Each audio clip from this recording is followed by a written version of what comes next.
इस ज्ञान के आधार से आपकी आस्था या किसी परिवार जन में या किसी धन में नहीं रहनी चाहिए।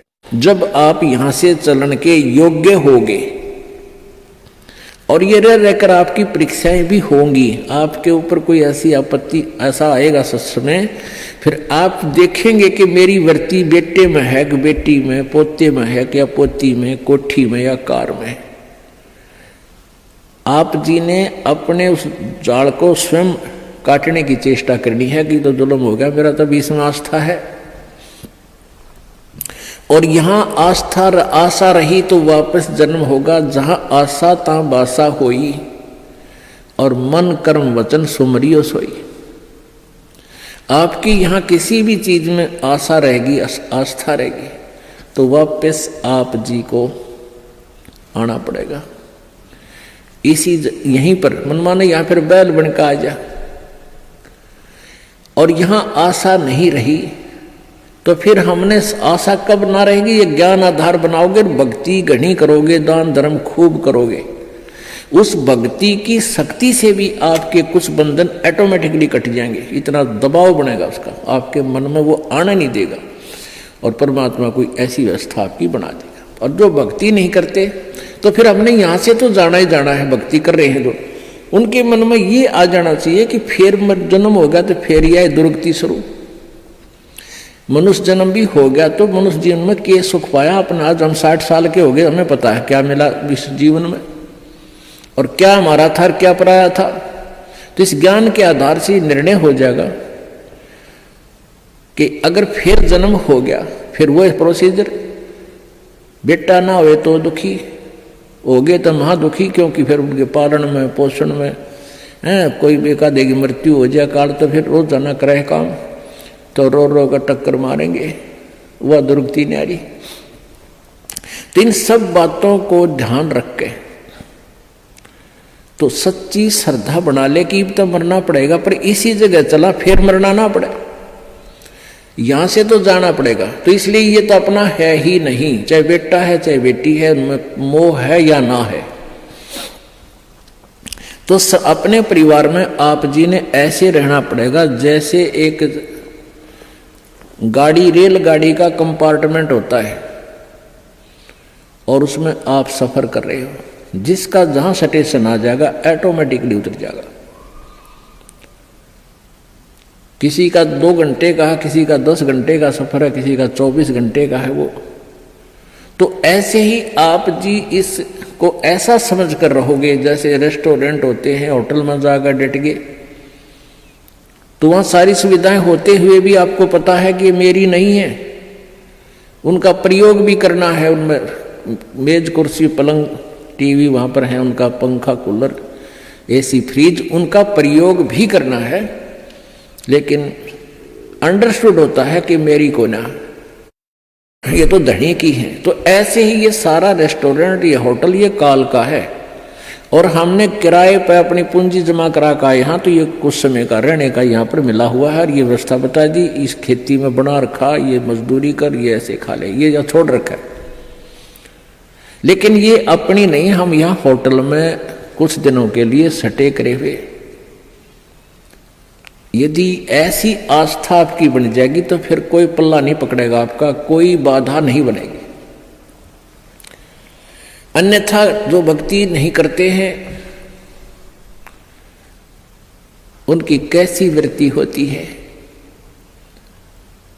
अब जैसे कोई पिछले जन्म में भी कोई भक्त भक्ति करता था और वो पार ना होया, आप जी हो, परमात्मा चाहते हैं कि तुम सभी पार हो जाओ, बहुत अच्छी बात है, क्योंकि पार होने के लिए तो ये सारा खेल हो रहा है आपको पार करने के लिए।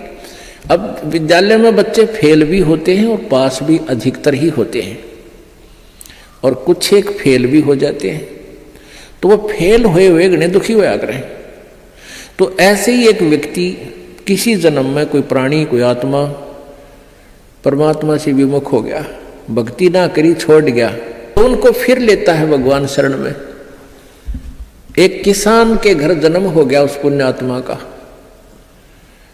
अब कहते हैं जो जन मेरी शरण में एक बार आ गया, परमात्मा कहते हैं हमारी शरण में एक बार कोई प्राणी आ गया तो फिर उसको जब तक वो पार नहीं हो लेगा उसके पीछा हम छोड़ना को नहीं। जो जन हमारी शरण है ताका हूं मैं दास, और गेल गेल ला गया फिर जब लग धरती आकाश। तो उसी विधान से परमात्मा उस किसान के पास गए और किसान से कहा कि भाई, किसान पहले बैठे, राम रमी हुई, क्योंकि पिछले संस्कारी जो भक्त होते हैं वो कहीं भी जन्म ले लो उनमें वो भाव श्रद्धा बनी रहती है। आओ महाराज जी बैठो जी, बड़ी आसन दे दिया, आप नीचे बैठ गया भगत की तरह। तो महाराज जी तो फिर महाराज जी होते हैं, अपने भक्ति का ज्ञान सुनाते हैं, परमात्मा की चर्चा शुरू कर दी। तो वो किसान कहने लगा, कहाँ जी भक्ति तो मैं करता हूँ, क्या भक्ति के तो मंदिर में जाता हूँ, शिव जी की पूजा करता हूँ। फिर सारी बात बताई, भाई यह भक्ति ठीक नहीं, भक्ति की विधि ये है जो आपके शास्त्रों में लिखी हुई है, कैसी करो। अच्छा जी ठीक सत है, भक्ति भी कराएंगे। भाई फिर उपदेश ले ले। अगना जी नहीं, ये तो बच्चे छोटे छोटे हैं, ये थोड़े से ठीक हो जाए, अपना काम संभालन जोगे, फिर महाराज जी तेरे आप पक्का चेला बन जाऊंगा।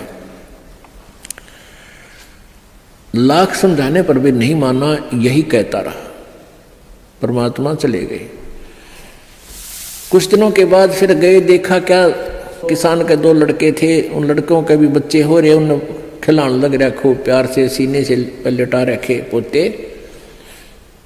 परमात्मा फिर गए, किसान भाई भगत जी देवता तेरे बच्चे भी समझदार हो गए हैं और खेत का काम संभाल लिया, तू आजा भक्ति कर ले, नाम ले ले। ने बोला महाराज जी देख छोटे छोटे पोते हैं, बच्चे खेत में जहाँ हैं काम कर रहे हैं और मैं इनको बाद में संभाल रहा हूँ, अब मुझे फुर्सत नहीं है। थोड़े ही बच्चे पोते बड़े हो जाए थोड़े से, फिर मैं भक्ति करूँगा। बहुत कहने पर भी नहीं बोला, ना बाबा जी दुखी ना करे मैंने, क्यों पोते घने प्यारे लग गया करे। यह काल का एक भयंकर जाल आगे और बढ़ा देता है उसके ऊपर। अब बेटे तो उल्टे बोल रहे, कोई धमका दे कोई खुरका दे, और वो पोते बोल रहा करे प्यारे प्यारे, तो वो घने प्रिय लगते हैं। न बोले बाबा जी तू तो सब ऐसा ही, तेरे तो कोई लाग नहीं, कोई संतान नहीं, तेने क्या पता संसार के उसका है, कह दिया भक्ति कर ले, भक्ति नहीं होया करे, पोते बड़े हो लेंगे फिर बात करूंगा तेरे से, फिर जरूर नाम ले लूंगा, पक्की बात हो रही। नो टाल टूल दिया। अब 4 साल के बाद फिर आए परमात्मा संत जी रूप में। तो घर आके पूछा कि भाई तुम्हारा वो कहाँ गए तुम्हारे पिताजी दादाजी। वो पता चला कि वो तो मर गए, 4 साल हो गए, मृत्यु होगी। मालिक को तो पता था, क्या था कि खेत में उन्हें का बैल बन गया, आके बैल बन गया, बैल की चुनी प्राप्त की, और खेतों में उसका बेटा उसको हल में जोत रहा। अब परमेश्वर वहां पहुंचे, वो लड़का भी जाने था, महात्मा कई बार आया करते, रोक दिया, कहा महाराज जी कैसे आना हुआ कि भाई डट जा तेरे बाबू, तो 2 बात बतलाऊंगा। उस बैल के कान में निकट सी जाकर कहने लगा, रे भगत अब तो आजा मेरी शरण में, तेरा शरीर छुटवा दूं बैल का, और नाम दे तेरे को मनुष्य जीवन दे दूंगा, और तू चाल देख ये दुखी हो रहा, तेरा लठ लग गया, तेरा बेटा लठ मारे हैं, और तेरी के दुर्गति हो रही, तो क्या कहे वो बैल। नो कहा बाबा जी तू बोल रहा मत, अब मैं यहाँ से मर जाऊंगा, दूसरा बैल आ गया, वो थोड़ा काम करेगा, मेरे बेटा ने टोटा हो जाएगा, वो तेरा गजब हुई हो। परमात्मा बोले अच्छा भाई कोई बात ना, ले धन बना तो बेटा गए। अब कुछ दिन के बाद वो बैल भी मर गया, मृत्यु के बाद वो सांप बन गया।